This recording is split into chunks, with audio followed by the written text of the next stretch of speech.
dari risetnya Pew dan dari risetnya Gallup itu terbukti modal sosial Amerika berantakan.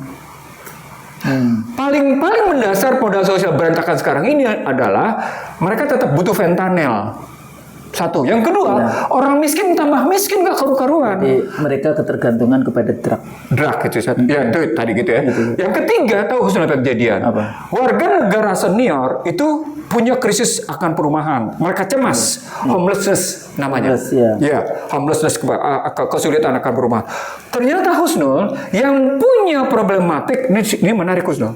Yang punya problematik atas ya namanya perubahan itu bukan hanya orang warga negara senior, juga anak-anak yang dalam posisi sekolah primary school. Nah, saya potong di sini dulu. Ya. Ini kan menarik dengan kemenangan Mamdani kemarin. Zohran Mamdani, wali kota New York. Ya, New York itu salah satu kota yang wali kotanya dipilih langsung. Tapi di Amerika tidak semua municipalities mayornya wali kotanya dipilih langsung. Mamdani dia kampanyenya satu isu bukan perumahan dalam arti menyediakan perumahan, tapi sewa rumah yang stabil, kayak gitu kan. Agak berbeda ya kalau kita posisinya bukan mortgage, ya atau kita sewa tenant kayak gitu kan. Di Amerika itu tenant. Jadi bagaimana menyewa rumah itu stabil, jadi tidak naik terus yang dia. Yang kedua dia bicara tentang transport gratis, transportasi publik yang gratis, karena itu juga sehari menghabiskan tuh. Tapi yang ketiga tadi bicara yang sekolah, childcare ternyata mahal sekali, sampai 22.000 setahun gitu ya, US dollars dalam konteks itu. Nah, Mamdani bikin jadi apa namanya, yang tenan itu distabilkan harganya, kemudian yang transport digratiskan, yang untuk childcare juga digratiskan. Karena apa? Karena keluarga warga New York itu banyak sekali yang kemudian karena mahalnya di wilayah New York, maka dia pindah ke negara bagian yang lain. Nah, ini loh yang menarik di dalam konteks itu. Jadi bagaimana perlawanan terhadap hegemoni dari korporasi-korporasi dalam konteks itu. Apakah negara hadir? Ini contoh spasial New York, kota New York. Nah, secara nasional ya beda lagi di dalam konteks itu. Nah, di sini Husnul, tadi jadi kalah Zohran itu mencoba menjawab perumahan, childcare dan transportasi. Saya nyampein angka Husnul. Iya, apa ini angka? Angka bicara bahwa sesungguhnya Amerika sedang memiskinkan orang miskin, memperkaya orang kaya, gitu ya. Anda tahu kenaikan belanja untuk residensial atau housing itu berapa selama 5 tahun? Dari tahun 2000 sampai 25 tahun, itu naik 111% selama 25 tahun. Ini government umum, harga umum. Jadi karena inflasi kenaikan harga. Oh, kenaikan harga. Jadi artinya kenaikan tiap tahun pada perumahan itu terjadi 4% lebih. 4,25% kenaikan, 4,4%. Itu untuk perumahan. Untuk tadi yang Husnul bilang childcare, itu kenaikannya sampai 185%. Kebayang kan? Iya. Mahal kayak gitu. Mahal, luar biasa mahalnya. 185% selama 25 tahun. Coba kebayang kan? Yang menarik lagi, karena ini juga merupakan persoalan gitu ya. Kenaikan atas food and beverage. Iya. Itu 104%. Yang paling kencang naiknya, tadi berkaitan sama kesehatan, 275%. Jadi hospital services, layanan rumah sakit, itu naik 275%. Padahal medical care-nya, ini berkaitan dengan asuransi, asuransi biaya asuransi, itu kenaikannya 129%. Diakumulasi secara menyeluruh, ya ini tadi, bagi mereka yang tidak punya pendapatan cukup, itu terbukti. Akhirnya utang. Habis. Jadi orang Amerika itu hidupnya utangnya itu utang untuk pendidikan. Ya kan dapat sih, gampang. Untuk utang itu gampang banget. Ya. Terus kemudian yang kedua utang untuk mortgage rumah tadi. Kalau dia mortgage, karena baru saja menurunkan mortgage katanya. Dalam 30 tahun terakhir, dalam era inilah mortgage diturunkan. Setelah berapa? 30 tahun. Itu mau 30 tahun. Sekarang ditambah yang kata kalau tadi education ya health insurance. Dan di sini letaknya kalau kita bandingkan misalnya di Australia, makanya Australia itu seringkali disebut bang sebagai socialist intercapitalist state. Karena kayak childcare itu dulu zamannya saya kuliah di sana tahun 90-an itu 85% negara yang membiayai. Karena ini gerakan perempuan di sana. Healthcare itu bisa government healthcare dan kemudian private tentu saja ya. Jadi ada Medibank, ada healthcare yang negara. Itu sampai kalau saya dulu sakit memanggil dokter ke rumah itu dokternya datang udah gratis. Dan apalagi kalau single mother yang kayak gitu itu juga banyak sekali. Dan juga tidak terlalu banyak yang tadi dikatakan dengan wajah apa namanya homelessness ya. Walaupun sekarang kata teman saya yang di Australia, enggak Husnul, sekarang di Australia juga sudah mulai ada homeless kayak gitu ya. Di Amerika itu banyak sekali. Kalau kita lihat vlog-vlognya orang baik yang di Amerika membagi makanan gratis untuk itu tadi karena kata food and beverage, housing dan childcare itu kenaikan tadi. Jadi itu real. Itu yang makanya saya sering kali mengatakan begini, kalau kita bicara tentang adil dan makmur di dalam konteks itu mungkin Amerika yang privately public yang kaya tadi semakin kaya. Kita tidak bisa mengimajinasi bagaimana orang kaya materi di Amerika, tapi pada saat yang sama juga apa itu kalau gap Gini rasio. Nah, kalau pakai terminologi. Begitu sampai di situ, ekonomi Indonesia sesungguhnya sedang dipermalukan dengan data-data yang saya sampaikan. Apa poinnya? Apa poinnya itu? Public services atas kewajiban negara mandatory, price stability tidak terjadi. Price stability tidak terjadi. Padahal itu public services. Itu harus merupakan hajat hidup orang banyak yang disediakan oleh negara dan ternyata gagal. Jadi, tadi harga-harga tadi kan tidak terjadi kestabilan. Iya. Tadi saya cuma membacakan beberapa item, padahal saya punya item banyak sekali. Tapi variabelnya banyak sekali. Tapi poinnya adalah pada perspektif price stability itu aja kayak gitu loh. Betapa yang namanya Amerika sedang menggampar sejumlah ekonom Indonesia yang bangga dengan format ekonomi free market mechanism itu, yang bangga dengan neoliberal itu gitu ya, ditunjukkan oleh Amerika sendiri sebagai dia gagal dari segi mata uang, dia gagal dari segi price stability. Ada dua indikator lain, Husnul, menyangkut soal ilmu yang Husnul pegang. Apa itu? ICE, Otoritas Imigrasi yang berbasis militer itu telah menimbulkan kecemasan. Kecemasan unit sosial, mencemaskan keluarga dan individu, sehingga mereka suka karu-karuan. Ada lagi yang ketiga, Husnul. Apa itu? Polarisasi Partai Republik sama Partai Demokrat luar biasa kental, luar biasa tajamnya. Coba bayangkan. Dua-duanya juga mendapatkan support dari IPAC. itu gitu. Saya setuju. Kadang-kadang kalau kita ngelihat Demokrat Republik, ternyata juga lobby Yahudinya di IPAC juga mengambil dua-duanya. Walaupun itu disebut oleh sejumlah orang, Anda masuk ke dalam konspirasi gitu ya. Tapi di dalam realitas harus diterima. Harus diterima itu ceritanya. Coba saya bilang, kalau menggunakan Gallup, menggunakan Pew, lalu kemudian kita ngambil data-data secara konkret tentang kondisi Amerika, maka luruhnya modal sosial Amerika secara domestik itu juga tergambar pada posisi luruhnya modal sosial Amerika di nasional, di internasional, di global. Nah, itu diindikasi dengan serangan Amerika ke Nigeria, serangan Amerika ke Iran, serangan Amerika ke Venezuela, mengancam Greenland, mengancam Iran. Iya, Greenland. Itu posisinya. Iran. Jadi artinya ketika modal sosial Amerika yang secara domestik itu kita tarik ke dalam posisi modal sosial internasional, maka yang terjadi adalah Amerika memang sedang menggunakan hegemoni berbasis kekuatan militer. Dan itu berarti dia tidak akan memperoleh legitimasi kepercayaan global. Dia tidak akan memperoleh legitimasi moral publik internasional. Tapi dia care nggak sih? Nah, karena Trump itu nggak peduli.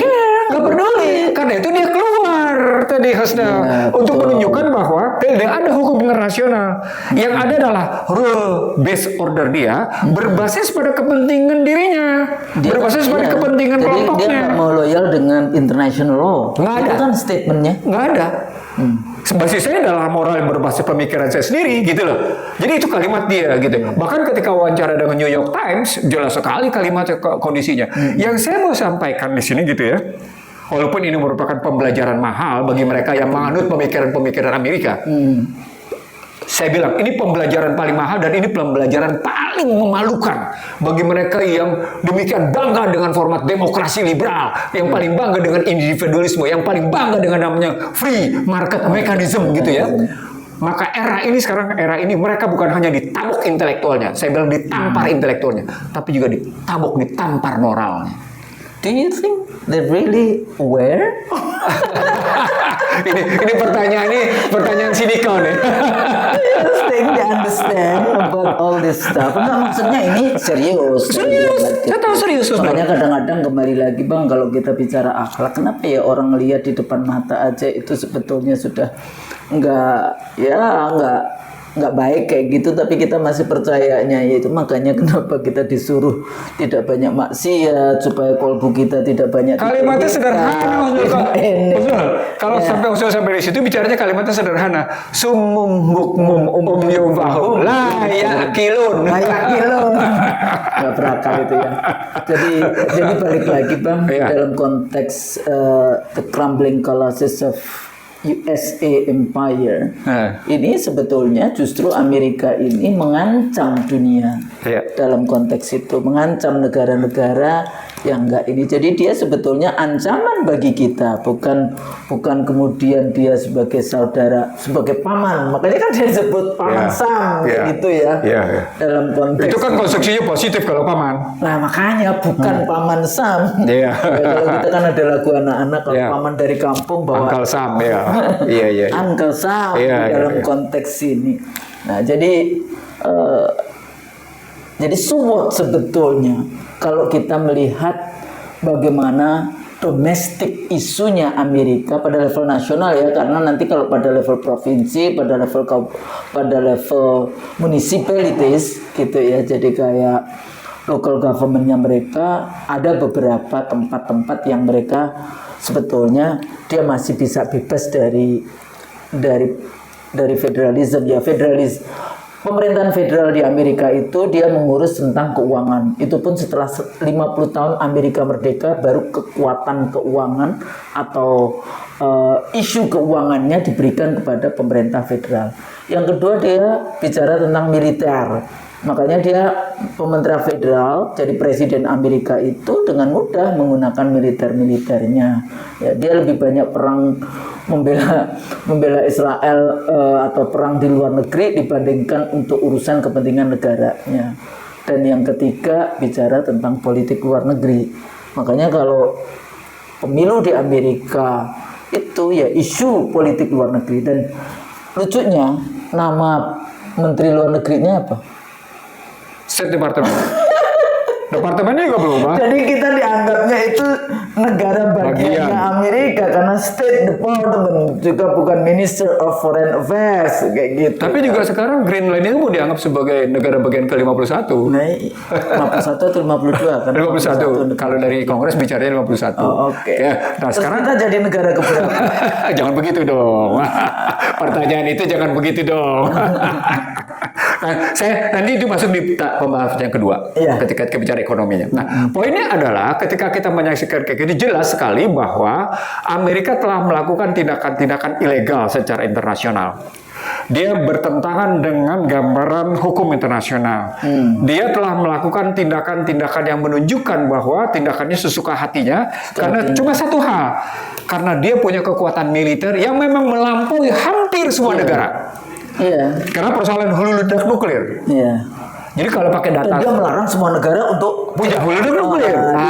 Punya nuklir, kecuali dia, kecuali dirinya. Gitu. Apa poinnya? Amerika telah kembali ke zaman batu. Kekuasaan didasarkan atas kekuatan. Iya. Kekuasaan didasarkan atas kekuatan. Itu kembali ke zaman batu tuh. Oh, ada begitu. Jadi era begitu. Jadi di satu sisi dia selalu mengatakan Islam barbar, tapi sebetulnya the real barbar ya mereka. The really barbar. Bukan cuma the real barbar. Ya, termasuk juga ingat nggak dulu dengan tahanan Guantanamo. Iya. Itu termasuk kritik itu termasuk kritik internasional. Bagaimana melakukan penahanan tanpa proses hukum misalnya, kan gitu ya kalau. Jadi catatan Husnul itu sudah saya masukin di sini. Yang pertama target killing tanpa proses hukum, drone strikes. Gitu. Yang pertama. Yang kedua, extraordinary rendition, penculikan lintas negara. Yang dilakukan Maduro itu penculikan. Yang diambil pada Saddam Hussein dan Libya itu penculikan, gitu ya. Iya, Libya juga ya. Iya, Libya juga. Ya. Nah, lalu berikutnya adalah tadi penahanan tanpa pengadilan Guantanamo. Berikutnya adalah bagaimana warga sipil menjadi korban tanpa akuntabilitas. Disebut juga yang Husnul tadi sebut collateral damage. Nah, dalam kasus ini menunjukkan bahwa seperti yang kita bilang berkali-kali, di satu sisi PBB mandul, tapi di sisi lain PBB adalah alat mereka. Makanya menarik itu dulu pidatonya siapa itu? Bukan yang Venezuela. Colombia. Presiden Colombia keren. Gitu ya. Itu dia kayak gitu ya. Di UN. Iya. Nah, sekarang jangan bicara soal Amerika tunduk pada HAM, jangan bicara walaupun dia menjadi pendekar HAM ke semua negara. Dalam hal ini mereka yang menjadi pendekar HAM di Indonesia. Dalam hal ini mereka menjadi pendekar HAM di Indonesia atas gagas Amerika, lagi-lagi ditabok moralnya, ditabok mentalnya, ditabok intelektualnya. Asik kan? Iya. Asik. Kalau bahasanya para scholars yang Islam di Amerika, kalau di Amerika tuh bicara HAM, selama itu bukan Islam ya nggak apa-apa. Tapi kalau Islam juga menuntut HAM, you're not allowed. Freedom of expression. Sami Hamdi itu warga negara UK yang tahu-tahu ditahan itu di Amerika sampai ya karena dia banyak sekali mengkritik tentang bagaimana Gaza dan sebagainya. Argumentasi Husnul itu baru argumentasi double standar. Iya. Tapi kan kita ngomong Amerika nggak cuma double standard, apa? Multiple suitable standard. Pokoknya apapun yang enak buat gua, lo nggak enak nggak ada urusan sama gua. Sombong ya. Iya. Udah greedy, sombong. Nah, Husnul tahu dalam perdebatan saya dengan AI, mereka menggunakan istilah double standard. Saya serang habis-habisan dengan multiple standard. Saya buktikan. Akhirnya mereka nyerah. Iya. Amerika memang ada argumentasi Anda demikian tajam. Dia menggunakan kata ngaku dia. Amerika memang multiple suitable standard. Jadi artinya ketika hegemoni berbasis kekuatan, kekuatan militer, dan itu menunjukkan Amerika kembali ke zaman kuno, ke awal peradaban manusia, maka sesungguhnya tidak ada kemajuan dalam nilai-nilai kemanusiaan, Husnul. Tidak ada kemajuan. Bahkan kalau dalam bahasa saya, sesungguhnya Amerika telah melakukan kekalahan dalam perang peradaban. Masuk di sini, Amerika kalah dalam perang peradaban. Nah, kalau saya masuk lagi ke dalam hubungan, di sini menariknya, Husnul. Kalau saya masuk lagi ke dalam hubungan interaksi sosial Amerika, maka perang peradaban itu juga dibuktikan bahwa model liberal individual itu tidak pernah menjamin ketentraman dan kedamaian kehidupan individual, Husnul. Tuh, itu rendahnya, Husnul. Itu rendahnya interaksi sosial itu bobotnya. Saya masukin lagi ke dalam posisi ekonomi, tadi kan sosial, masuk ke ekonomi. Kalau dalam politik sudah. Ya, karena kekuasaan menjadi segala-galanya bagi kekuatan korporasi dan bagi orang kaya. Tapi begitu masuk ke ekonomi, makin kelihatan dia. Tidak ada moral dalam soal ekonomi. Dan ujungnya adalah soal bagaimana memperkaya orang kaya, mempermiskin orang miskin. Apa yang terjadi? Dalam bahasa Ihsanuddin Nursi, pemiskinan struktural. Bukan lagi kemiskinan. Tapi pemiskinan struktural. Itu riset saya selama yang sejak kita ngomong luruhnya keluarga sampai akhirnya kita bicara berakhirnya hegemoni dan sekarang. Dan artinya dalam bahasa lain gitu ya, ketika semua negara sadar bahwa mereka dalam paksaan, dalam tanda petik paksaan dan ancaman Amerika, jika mereka tidak melawan, ini menarik ya Saudara. Jika mereka tidak melawan, maka sesungguhnya secara diam-diam mereka akan meninggalkan indoktrinasi, intimidasi, dan shock doktrinnya Amerika. Mereka akan, ya oke, kami tidak melawan, tapi kami akan meninggal pelan-pelan. Apa poinnya? Sesungguhnya, dalam bahasa sederhana, serangan kepada Venezuela, serangan terhadap kemarin ke Nigeria, serangan terhadap Qatar, yang posisi itu ya.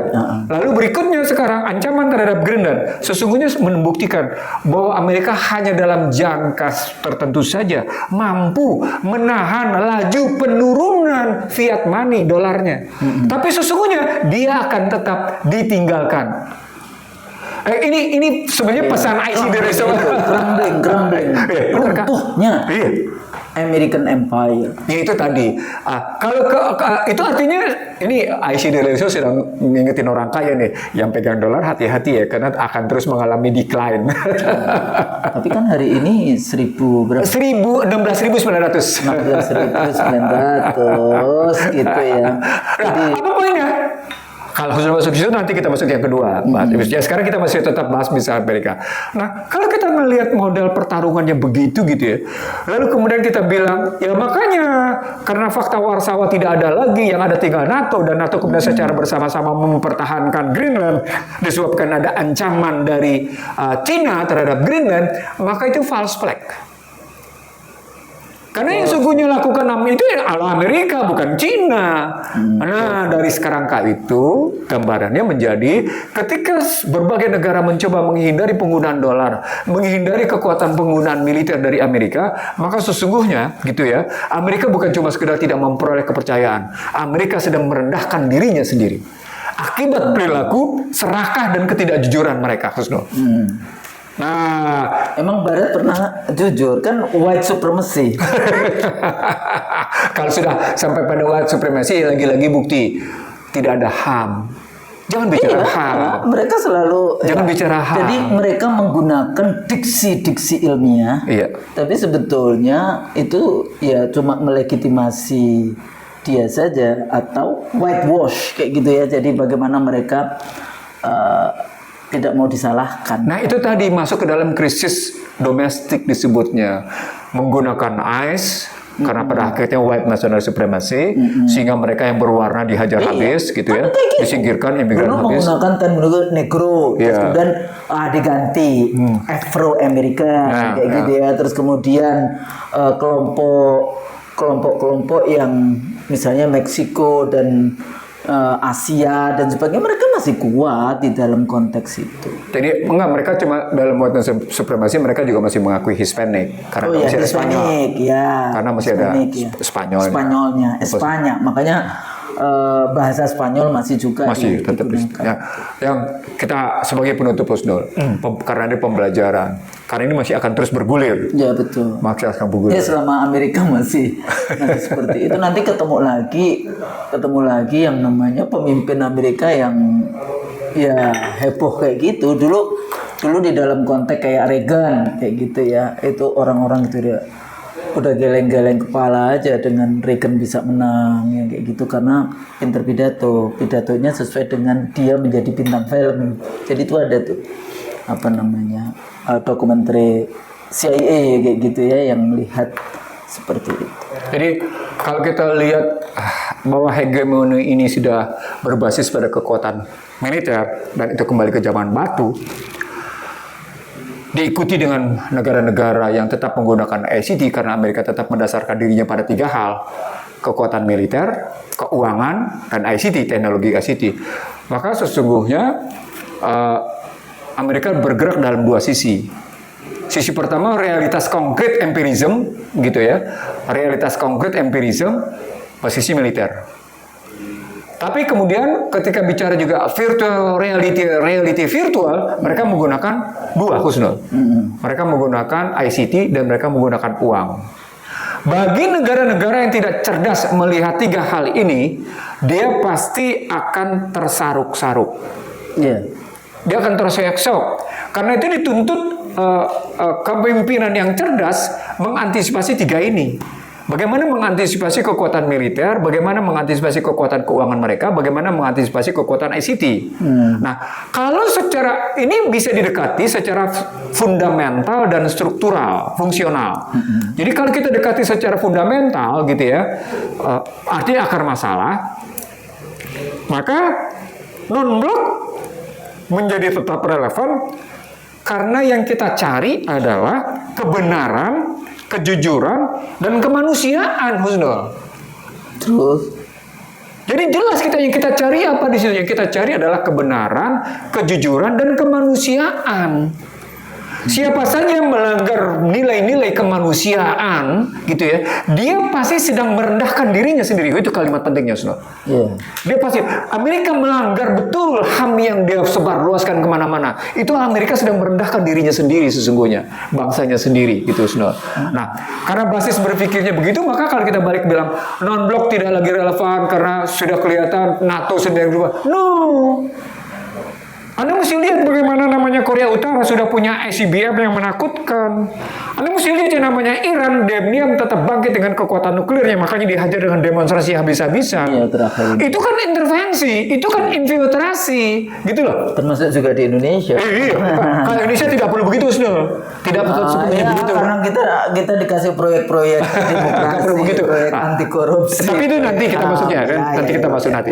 Nah, berikutnya kalau kita lihat kayak begitu gitu ya, bagaimana menghadapi kekuatan militer, bagaimana menghadapi, maka ini yang paling, ini tiga-tiganya kita rentan, Masnya. Kita rentan militer, kita rentan pada posisi keuangan, kita rentan dalam perspektif ICT, sehingga gitu ya, cyber security index kita itu ambruk, Husnul. Kebayang nggak? Jadi ada satu laporan terakhir, Indonesia itu ambruk cyber security-nya, ambruk seambruk-ambruknya, dan itu mengejutkan, coba sampai kayak gitu. Artinya lagi-lagi saya ingin mengatakan kepada para pejabat negara lewat IC dari Show berkali-kali gitu ya. Kami tidak sedang memberi apa-apa. Kami cuma sekedar menyampaikan satu pemikiran bahwa penting kita mengatasi kerentanan kedaulatan. Kerentanan kedaulatan dalam perspektif militer, kerentanan kedaulatan dalam perspektif tadi keuangan, kerentanan kedaulatan dari segi IT, digital, cyber. Tiga-tiganya kita rentan. Nah, kalau kita rentan bukan berarti kemudian kita menyatakan non-blok tidak relevan. Salah, gitu loh. Karena Anda tidak bisa melawan G2G kayak gitu, bilateral. Jadi harus, kalau Amerika itu maunya dia menggunakan multilateral untuk kepentingan dia. Kalau Cina sebetulnya dia maunya bilateral di dalam. Itu loh Cina Selatan kelihatan. Pada kasus loh Cina Selatan. Satu persatu dia. Pada kasus yang namanya Selat Taiwan juga kelihatan. Kelihatan Cina tidak mau menggunakan konstruksi multilateral. Multipolar nggak mau dia. Dia tidak, apalagi kemudian pakai konsep unipolar atau unilateral nggak mau. Karena memang pada hakikatnya sekarang sedang bergeser dari unilateral menjadi multilateral menjadi bilateral. Balik lagi begitu. Ya, bilateral selalu karena itu kepentingan dua negara paling tidak. Nah, satu persatu. Di multilateralnya dalam konteks internasional, BRICS itu menjadi satu konsep mengimbangi decline-nya US dollar, dedolarisasi itu, menurunnya dolar. Kekuatan BRICS itu. Nah, di 2026 ini akan ada 36 negara yang akan menggunakan 32. Kenapa ASEAN nggak berhasil? Masuk 9. Sudah masuk 9 negara ASEAN ikut masuk ke dalam BRICS. Indonesia sudah lebih dahulu sebagai members gitu ya. Jadi yang lain sebagai partner beberapa. Sudah masuk ya. Masuk 9 negara itu. Nah, tapi maksudnya tidak sebagai satu kekuatan political ekonomi yang mestinya dengan jumlah penduduk yang luar biasa dan kekuatan sumber daya alam yang luar biasa dengan kekuatan Indo-Pasifik yang luar biasa. Maksudnya ASEAN itu bisa sebagai kekuatan penyeimbang dari American Empire misalnya. Nah, sampai di situ sebenarnya saya mau menutup, tapi khususnya mau mancing saya. Beberapa hari lalu terjadi pertemuan antara Menteri Pertahanan Jepang dan Menteri Pertahanan Amerika, Menteri Perang Amerika, karena mereka bukan lagi menyebut sebagai Menteri Pertahanan, tapi Menteri Perang. Department of War. Kalau orang Jepang bilang langsung kuru-kuru Pak. Tahu artinya kuru-kuru Pak? Orang gila. Tapi orang Jepang selalu kalau ngelihat gitu kuru-kuru Pak. Nah, di dalam pertemuan itu mereka punya kesepakatan tentang konsentrasi pada Indo-Pacific Forum. Indo-Pacific Forum. Kalau dinaikin dalam ekonomi namanya Indo-Pacific Economic Forum. Economic Forum. Nah, ketika Husserl masuk di situ, sesungguhnya baik Amerika maupun Jepang menyadari betul tentang betapa mendesaknya tekanan dari Beijing dan mitra-mitranya terhadap situasi ekonomi Asia Timur, khususnya Asia Tenggara. Khususnya Asia Tenggara. Nah, sebenarnya saya Asia Tenggara orang-orang baik sih ya. Atau orang lemah? Saya kira enggak kalau sikap Malaysia. Enggak ya? Enggak. Kalau saya lihat orang baik aja ya. Saya good person, a nice person. Saya dalam beberapa hal saya menganggap pola pikir yang dibangun oleh sejumlah intelektual dan politisi Amerika pada hakikatnya on the right track sebagai orang yang mempertahankan the dignity of nation. Saya ngeliat kayak itu dari mulai kasus Mahathir sejak awal ketika dia sebut sebagai dumb globalization gitu ya. Saya makanya dikatakan oleh Mahathir paling tidak punya dua recalcitrant itu di dalam buku Huntington. Recalcitrant. Nah, artinya sesungguhnya karena Huntington ngomong kayak gitu karena dia ngeliat dua hal. Yang pertama maki-makinya Mahathir dumb globalization. Yang kedua yang paling menarik, Mahathir menolak isu teror. Iya, war on terror itu loh. Wah, menolak itu, gitu loh. 9/11 war on terror. Jadi kalau tapi oke lah, kita balik lagi karena kita sudah sampai pada kesimpulan itu, gitu ya. Dan di sini dibutuhkan bukan cuma sekedar keberanian, di sini dibutuhkan visioner. Saya menyebutnya satu wawasan yang jauh ke depan, satu wawasannya jauh begitu mendalam, tapi juga wawasan yang tajam Husnul dari seorang pemimpin. Jadi kalau dia cuma punya wawasan yang begitu luas tapi tidak tajam dan tidak kemudian mendalam, dia punya sixth sense. Kalau pakai bahasa Husnul sih kayak kalau maksudnya dia sudah bisa yang namanya ini bagaimana. Jadi tajamnya itu tidak hanya cuma sekadar tajam di dalam konteks sense yang punya, tapi harus ada kemampuan itu. Husnul, saya menggunakan istilah Al-Quran Husnul. Apa itu? Ulil albab. Ulil albab. Ali Imran 184 sampai 189 itu kelihatan gitu ya. Kita gunakan yatafakkaruna sama yazkuruna itu mengajarkan bahwa seorang pemimpin itu menyadari betul bahwa kebatilan itu Rabbana ma khalaqta hadza batilan subhanaka faqina azabannar, itu kalimat begitu. Maka sesungguhnya dia diajarkan bahwa yang batil itu berguna bagi dia dalam rangka dia meleverage bobot dan kualitas kehidupannya menjadi jauh lebih baik. Itu menarik di situ. Dia punya iman dan takwa. Ya tentu kan ada kalimatnya kan ya tafakkaruna sampai tadi gitu. Jadi itu konsep. Jadi sekali lagi ini tidak tersedia pada konsep kemanusiaan yang dibikin oleh manusia. Konsep ini disediakan oleh Al-Quran. Al-Quran yang menjawabnya gitu loh, Snul. Kalau saya potong di sini Bang, humanism yang dikembangkan oleh Barat itu bukan persoalannya kan menganggap bahwa semua human itu sama gitu ya. Jadi dalam konteks itu. Cuma dengan white supremacy kan ada yang less human, ada yang more human kayak gitu kan. Nah, itu yang supremasinya kayak gitu. Makanya kadang-kadang kalau saya tanya mahasiswa humanism first or Islam first kayak gitu, rata-rata bicara tentang human first karena dianggap dengan human itu kita bisa connecting dengan interfaith yang lain. Tapi sebetulnya emang di Islam nggak ada yang namanya kita bicara tentang rahmatan lil alamin, kita bicara tentang yang dan sebagainya seperti itu. Ini juga tapi diksi-diksi ilmiah mereka luar biasa. Dengan kita menganggap humanism is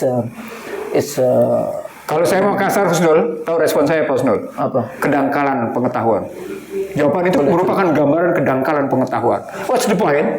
Dia tidak pernah melihat Al-Quran sebagai sebuah buku ilmu pengetahuan. Iya, itu persoalan. Kalau dia melihat Al-Quran sebagai sebuah buku ilmu pengetahuan, dia akan sadar bahwa semua pemikiran tentang kemanusiaan yang muncul dari manusia itu merendahkan manusia itu sendiri. Wah, itu menariknya tuh, Husnul. Gitu kan. Jadi gitu ya, para pemirsa IC The Real Zoom.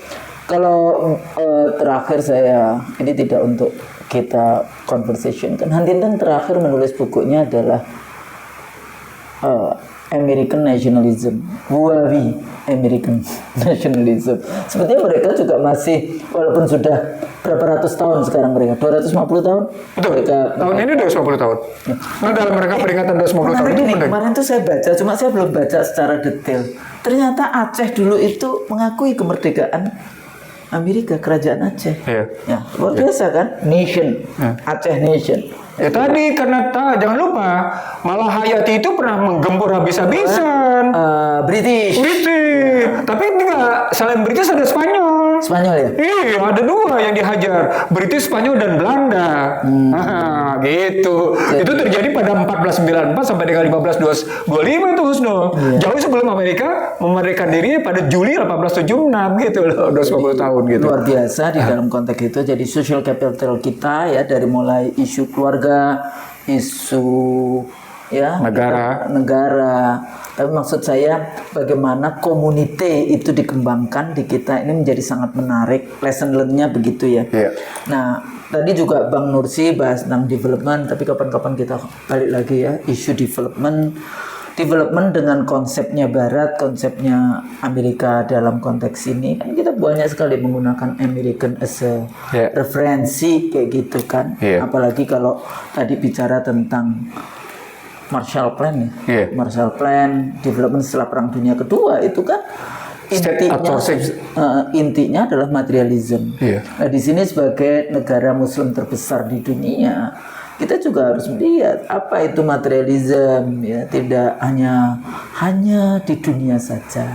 Sementara kalau kita development di dalam konteks kita maju, itu kalau tadi ya peradaban kita, akhlak kita, ya jadi attitudes kita, itu yang sangat penting di dalam pengembangan semua lini ilmu pengetahuan kan ya di dalam konteks itu. Jadi akhlak, etik, norma, agama jangan ditinggalkan di dalam konteks itu. Kalau itu kita bisa mempertahankan, insya Allah kita akan selamat di dunia dan di akhirat. Amin.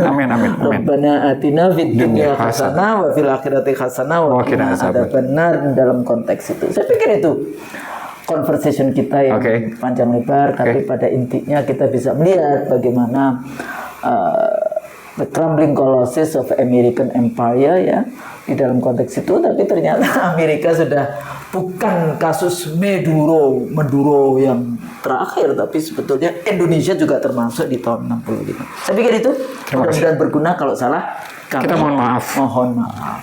Assalamualaikum warahmatullahi wabarakatuh. Waalaikumsalam warahmatullahi wabarakatuh.